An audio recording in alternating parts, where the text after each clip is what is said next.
আমরা সিঙ্গাপুর হতে চাই, আমাদের পলিটিশিয়ানরা আমাদের স্বপ্ন দেখায়। আমরা তো 60-এর দশকে তো ওরা আর আমরা একসাথে ছিলাম, বরঞ্চ আরো ভালো।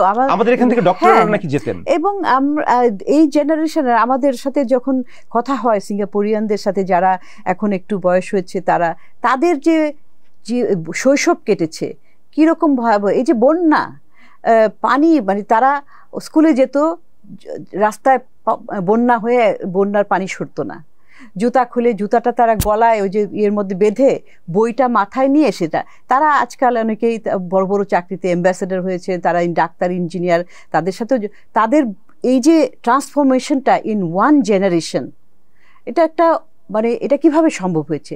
চরম একটা রাজনৈতিক লিডারশিপ মাধ্যমে। আপনি বলতে পারেন হ্যাঁ, সিঙ্গাপুর একটা ছোট একটা অ্যাডভান্টেজ আছে তাদের, যে একটা ছোট একটা দেশ, জনসংখ্যা কম, কিন্তু তারপরেও আমরা তো আমাদের চেষ্টাটাই দেখি নাই, ওই রকম ভিশনারি এবং কমিটেড রাজনৈতিক নেতৃত্ব তো আমরা দেখি নাই।